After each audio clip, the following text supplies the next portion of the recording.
Okay, my guest is Jordan Black. That was him doing two black female characters. Jordan, what was that from? Those are my buddy Drew does these Bistro Huddy videos. They're very popular, very viral. It's a different generation, so I don't know how these things happen. But he asked me to do the black version of some of his most popular viral videos. And Now so, is Drew Doge? Is that how do you pronounce that oh, name? you're thinking Drew Drogi? No, this is Drew Talbert, Okay. who is a Sunday Company alum from the Groundlings, who's hilarious and super talented, and he is a TikTok superstar. And so he does these videos that are just all based on his life. He worked in as a waiter for like 20 years. Right. And so it's all based on those interactions. He plays all the characters in a restaurant, the customers, the hostess, the manager, the waiter, the cooks. And they go like they get millions of views.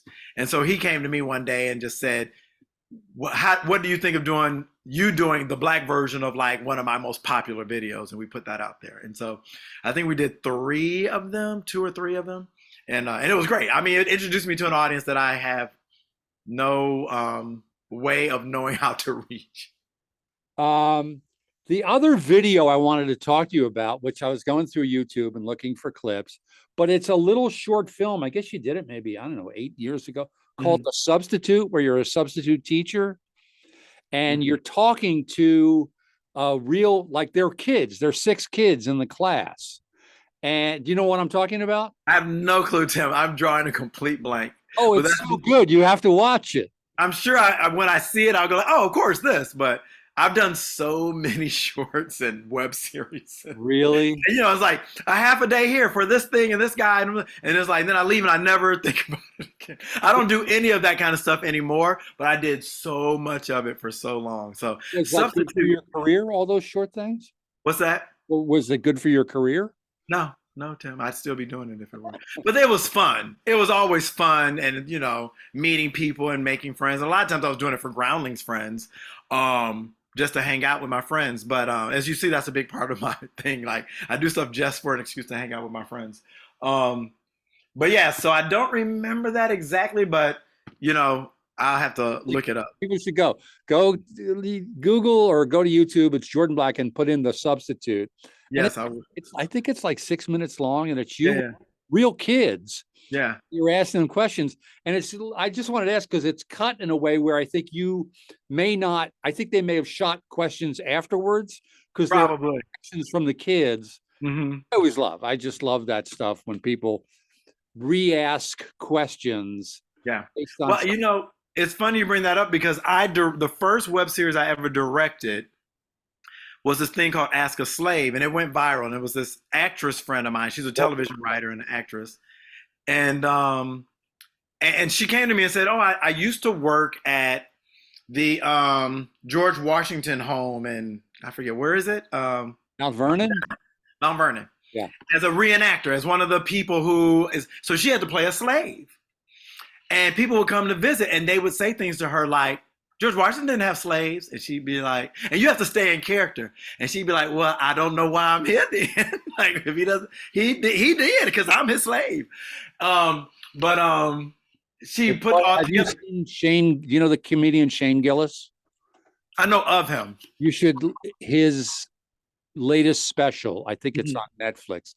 Uh-huh. The funniest thing in it is he comments about George Washington. He goes to Mount Vernon. And it's exactly what you're talking about. Yeah. Mm-hmm. It's just, but he goes into like George Washington really had big wooden teeth and he owned slaves. Right. He was walking around with these big wooden teeth. Like, are the slaves cleaning up the place today? Oh my God. I know. Well, my friend AZ Dungy, who is a writer and she writer-producer on a lot of things people love. But she worked there for a while and so she knows everything about all of that stuff. Like you have to learn all the George Washington history and Martha Washington. But anyway, we put together this show that was the premise of which I pitched to her, which she liked was a talk show where she's on her talk show set as herself, this slave.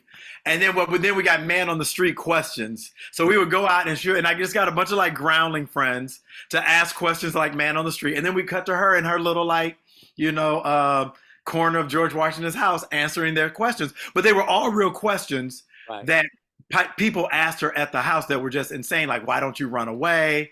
Things like this that people would say to her. I have to watch. Is this on YouTube as well? It is. It's called Ask a Slave. Yeah. Okay, that's for So tonight. it was so funny, so great. And yeah, and it instantly went viral and got all this press. It was really great, really smart stuff. And She wrote the whole thing. so you mentioned directing the web. I was going to say, is that something directing? Is that something you want to do? Yes, I mean, and I love writing more, and so I wouldn't want anything that would take me away from writing. There was a while where I thought about TV directing, but then all my friends who were writers who went into TV directing don't TV direct anymore. I mean, they don't write anymore. And I love writing way more, and so I decided, like, how this industry is, Tim. You get pigeonholed so quickly, typecast. So if they think you're a director, it's like, well, don't ask him to be in the writer's room. He directs now. It's like, well, no, I can, when I'm available, I'll direct, but I prefer, so I decided I'm going to focus on writing and creating shows and not try to be a TV director because I wouldn't enjoy that as much. And what about running a TV show? Oh yeah, that's the goal. That's Yeah, I definitely. was going to say, I assume that's the goal then. Yeah, that's a goal of mine. I'm always out pitching. I have a couple of things that I'll be pitching in the coming pitch season that are that I have brewing, and then also just trying to get staffed on another sitcom, hopefully. Now that Wonder Years is no longer. Well, obviously, good luck on all that. I think you'd be great running a show because you've sort of done it now. Thank you. On stage with the black version. Yeah, TV directing, I don't know. It's always like you line up a shot and you say, and then you have to turn to the showrunner and say, "Did you like it?" Because that, yeah. Because it doesn't matter what you do. It's like it's that person's show. Vision, it's their vision, yeah. And sometimes the showrunner's great and it's all you're in sync and all that. But other times, I mean, to be honest, I only directed one episode of television and and directors go, "Well, you're going to join now." I was like, "No, I'm good." Yeah, well, in TV, writing is where it's at. That's where the fun is. And if you're in a great writer's room, there's nothing like it. Yeah. So. Oh my God, nothing like it. And if you're doing features, that's where the director is king. So it's different. Yes. Jordan, thank you so much for doing this.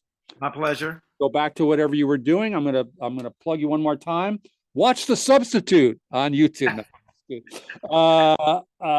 People, I promise you, it's worth a trip to Los Angeles. See the black version. Are you on next week? Are you the Our next show is, I'm going to tell you right now, it is the 20th of this month at the Groundlings. 20th of November. You guys ever do holiday stuff like Thanksgiving? Yeah, we do 100 every year. At Halloween we do a horror movie. At Christmas time we do a Christmas movie. If somebody comes up with a Thanksgiving movie that I can't think of right now, we'll probably do the black version of that this month. Planes, Trains, and Automobiles is the only one I can think. Oh my God, that's so good. Yeah. That would be a good one to get. You're going to have to come and yell that out. Okay. It's got to be in October so they can get it beforehand. Thank you so much. Really pleasure. And this is it for this episode of We'll See You Next Time on It's Radio with TV's Tim Stack.